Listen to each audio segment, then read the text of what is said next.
श्री राज बहादुर सिंह जी चंदेल एवं माननीय डॉक्टर आकाश अग्रवाल। प्रदेश की अशासकीय सहायता प्राप्त जूनियर हाई स्कूल के प्रधानाध्यापक व सहायक अध्यापक के रिक्त विज्ञापित पदों को भरे जाने की ओर शासन का ध्यान आकर्षित करना चाहता हूं। इन रिक्त पदों को भरे जाने हेतु विज्ञापन का प्रकाशन दिनांक 25 फरवरी 2021 को विभाग द्वारा किया गया था, जिसमें आवेदन स्वीकार करने की तिथि दिनांक 3 मार्च 2021 से दिनांक 19 मार्च 2021 तक थी। प्राप्त आवेदनों के सापेक्ष दिनांक 17 अक्टूबर 2021 को परीक्षा नियामक प्राधिकारी उत्तर प्रदेश प्रयाग द्वारा परीक्षा संपन्न कराई गई। उक्त परीक्षा में 2,86,002 परीक्षार्थी सम्मिलित हुए, जिसका परीक्षाफल दिनांक 6 सितंबर 2022 को परीक्षा नियामक प्राधिकारी उत्तर प्रदेश प्रयाग द्वारा जारी किया गया, जिसमें 43,610 अभ्यर्थी उत्तीर्ण हुए। विगत 3 वर्ष बाद भी जूनियर हाई स्कूल प्रधानाध्यापक सहायक अध्यापक के विज्ञापित पदों के सापेक्ष चयनित अभ्यर्थियों को अब तक विद्यालय में कार्यभार ग्रहण नहीं कराया जा सका है। विभाग की उदासीनता से परीक्षा परिणाम में उत्तीर्ण अभ्यर्थी हताशा व निराशा से ग्रस्त हैं। स्थिति गंभीर है, अतः एवं लोग महज इस अविलंबनीय सुनिश्चित तत्कालीन प्रकरण पर सदन की कार्रवाई रोककर चर्चा कराए जाने की मांग करता हूँ। माने चंदेल साहब जी, हमारा बड़ी महत्वपूर्ण मीटिंग है। सारी ये सूचना है कि इस सूचना के माध्यम से 2021 की जनवरी के विज्ञापन है और रिजल्ट उनके आ गए। 43,610 अभ्यर्थी उत्तीर्ण हो गए।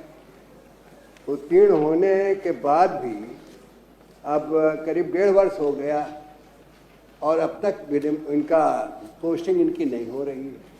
जूनियर हाई स्कूल शून्य की स्थिति में पहुंच गए हैं। एक हेडमास्टर 3 या 4 अधिक से अधिक शिक्षक होते हैं। 3, 6, 7, 8 कक्षाओं में जूनियर हाई स्कूलों में इतने ही 4-5 से ज़्यादा स्टाफ कहीं नहीं होता, 5 से ज़्यादा। और इन स्थितियों में अगर इतने टीचर अब तक प्रतीक्षारत हैं, अब तक इन्हें नहीं पोस्टिंग की जा रही है, तो स्कूलों को डैमेज करने की स्थिति सरकार की मंशा आखिर क्या है कि स्कूल बंद कर दिए जाएं, नहीं चलाना चाहती सरकार। तो एक तरफ से बैठा दे, कुछ उनकी व्यवस्था कर दे, उनका पेंशन की व्यवस्था कर दे, लेकिन ये बेरोजगारी प्रदेश में और फैलाने की योजना है। बेरोजगार घूम रहे हैं और जो उत्तीर्ण हो गए उन्हें जॉब नहीं दिया जा रहा, उन्हें पोस्टिंग नहीं की जा रही है। एक गंभीर मामला है। मैंने आपके माध्यम से मैं चाहता हूं कि इसमें सख्त निर्देश हो कि जल्दी से पोस्टिंग कर दी जाए, इसकी समय सीमा सुनिश्चित कर दी जाए। जी, माननीय बेसिक शिक्षा मंत्री जी।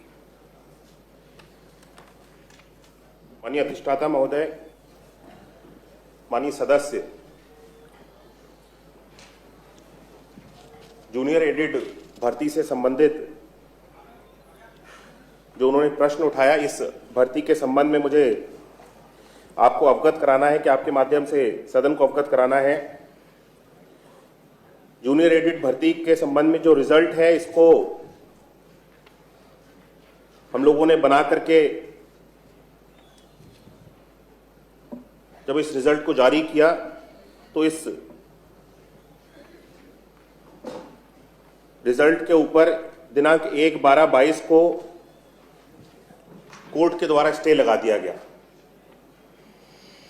और इसका एक रिवाइज रिजल्ट बना करके जब दोबारा से, क्योंकि रिजल्ट में कुछ अनियमितताएं थी, तो एक दोबारा से इसका रिजल्ट बना करके जब घोषित किया गया 6/9/2022 को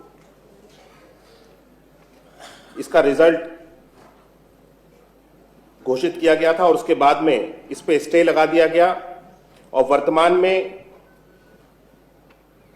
इस पे सुनवाई माननीय उच्च न्यायालय के अंतर्गत चल रही थी और दिनांक 1/2/2024 को जूनियर एडेड भर्ती के संबंध में जो माननीय न्यायालय का मत था उसको रिजर्व करके रख दिया गया है।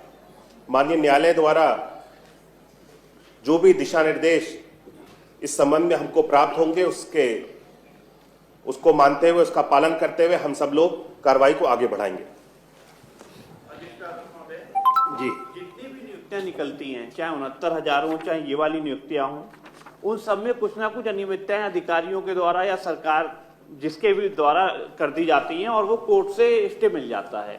तो क्या कोई जिन अधिकारियों के द्वारा या क्या अनियमितताएं बरती गई उनके ऊपर कोई कार्रवाई हो रही है जिससे हमारे जो प्रदेश के जो युवा हैं वो बेरोजगार रह रहे हैं, और वो किस तरीके से ये अनियमितताएं आगे की नियुक्तियां, इनमें तो जो हाई कोर्ट ने स्टे लगाई दिया है, लेकिन आगे भी जो नियुक्तियां निकलेंगी उनमें अनियमितताएं ना निकले, उसके लिए क्या कोई कमेटी या कुछ आप कार्य करेंगे जिससे आगे बेरोजगार युवक और न घूमें?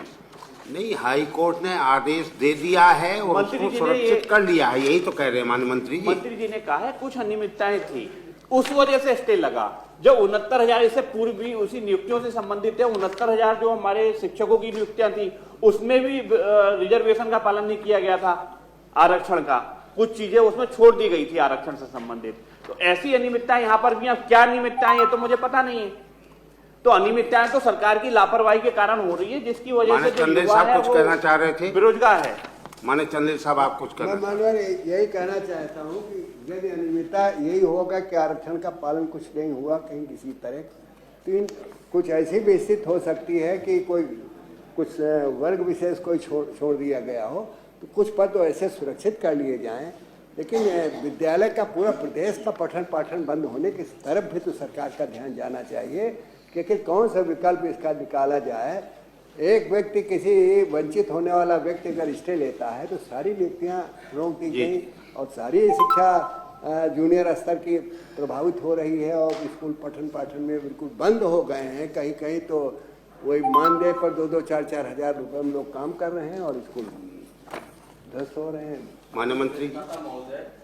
विषय ये है कि अधिकारियों की गलती से सभी जो है अभ्यर्थी जो है हरेस कर रहे हैं, हाई कोर्ट हरेस कर रही है, सरकार हरेस कर रही है। तो उन अधिकारियों के खिलाफ भी कार्रवाई होनी चाहिए जिन लोगों ने ऐसी परिस्थिति ले आया। हाई कोर्ट पर आक्षेप क्यों लगा रहे हैं? हम हाई कोर्ट का ये नहीं कह रहे हैं। नहीं, हाई कोर्ट पर भार नहीं बढ़ रहा है। हाई कोर्ट पर भार नहीं बढ़ रहा है। आप बताइए, हाई कोर्ट पर मुकदमे बढ़ रहे हैं तो हाई कोर्ट का भार नहीं बढ़ रहा है। नहीं, भार बढ़ना ये बात ठीक है आपकी बात, लेकिन हाई कोर्ट हरेस कर रहा है, ये जरा ये भी हरेस है। ये मुकदमों का भार बढ़ना हरेस है, मुकदमों के भार बढ़ना, और हमारे अधिकारी इसको बढ़ा रहे हैं और अधिकारियों पर आप लोग कोई अंकुश नहीं लगा पा रही है सरकार। इसलिए मैं कह रहा हूं कि अधिकारियों पर अंकुश लगाओ, ऐसी घटनाएं ना हो भविष्य में। माननीय मंत्री जी कुछ कहेंगे? नेता सदन, माननीय नेता सदन। मान्यवर, माननीय मंत्री जी ने बड़ा स्पष्ट आपके माध्यम से बताया कि नहीं, फैसला माननीय न्यायालय ने सुरक्षित रख लिया है, तो वो जल्दी फैसला आने वाला है। जैसा फैसला आएगा सरकार अग्रतर कार्रवाई करेगी। अरे मान्यवर, मैं कह रहा हूँ कि जब यह माननीय मंत्री जी जान चुके हैं कि कहाँ कमियां हैं, तो उन कमियों को दूर करके कोर्ट ने जो भी आदेश किया हो, ऐसा तो आदेश नहीं है कि सुरक्षित कर दिया गया हो, तो उसको जारी करवा दिया जाए। जो रिटायर होने के करीब हो रहे हैं, जो विद्यालय बंद हो रहे हैं, उनके संबंध में आखिरकार विभाग की चिंता होनी चाहिए, माननीय मंत्री जी की चिंता होनी चाहिए कि नहीं होनी चाहिए? या कब तक माननीय मंत्री जी इसको करवा देंगे? माननीय त्रिपाठी जी, माननीय मंत्री जी कह चुके हैं, माननीय नेता सदन कह चुके हैं, हाई कोर्ट के निर्णय को आ जाने दीजिए जी। निर्णय को आने के बाद क्या सुरक्षित रख लिया गया है? हाँ, वही बताया माननीय मंत्री जी ने। कब तक सुरक्षित रहे? अभी तो कोर्ट से तो हम नहीं मान्यवर, ऐसा नहीं है कि कोर्ट कई वर्षों तक सुरक्षित रख देगा, ऐसा नहीं होता है। ऐसा नहीं होता है माननीय नेता सदन, ऐसा नहीं होता है कि कोर्ट जो है कई वर्षों तक उसको सुरक्षित रख लेगा। एक सीमा होती है, सबकी एक सीमा है, उसको रिवोक कराया जाए, उसको उससे मुक्त होकर के अभी कुछ कहेंगे घोषित किया जाए। जी कहिए। विगत 6 वर्षों में 69,000 शिक्षक भर्तियों की भर्ती नहीं किया शिक्षकों। मामला उच्च न्यायालय में इसलिए चला गया कि आरक्षण के प्राविधानों का पालन नहीं किया गया। भारत का संविधान इस मामले में स्पष्ट व्यवस्था दिया है। ये नोटिस अलग विषय का है। नहीं, मैं इस विषय पर ही आ रहा हूँ। मेरी एक जिज्ञासा है कि जिन अधिकारियों के चलते आरक्षण के प्राविधानों का पालन नहीं किया, जिनके चलते मामला उच्च न्यायालय में 6 वर्षों से चल रहा है। क्या सरकार ऐसे अधिकारियों को चिन्हित करके उनके खिलाफ कठोर दंडात्मक कार्रवाई करेगी? इस नोटिस के संदर्भ में व्यवस्था दे रहा हूं कि पहले माननीय उच्च न्यायालय का, देवेंद्र प्रताप जी, माननीय उच्च न्यायालय का निर्णय आने दीजिए। उसमें आरक्षण का पालन हुआ है नहीं हुआ है, उसके बाद में ये विषय आएगा। कब से सुरक्षित है वो आदेश? यही माननीय मंत्री जी बता दें जी कि कोर्ट ने इतने वर्षों तक, असीमित दिनों तक, वर्षों तक, महीनों तक सुरक्षित रखेगा। माननीय मंत्री। माननीय अधिष्ठाता महोदय, मैंने अपने उत्तर में स्पष्ट किया था कि फरवरी माह की, इसी माह की 1 तारीख को इसका जो कोर्ट का डिसीजन है उसको सुरक्षित कर दिया गया, और जैसे ही कोर्ट के हम लोगों को डिसीजन प्राप्त होंगे हम लोग उस पर आगे कार्रवाई करेंगे। ठीक। कार्य स्थगन अस्वीकार तथा सरकार को आवश्यक कार्यवाही हेतु संदर्भित। अगली सूचना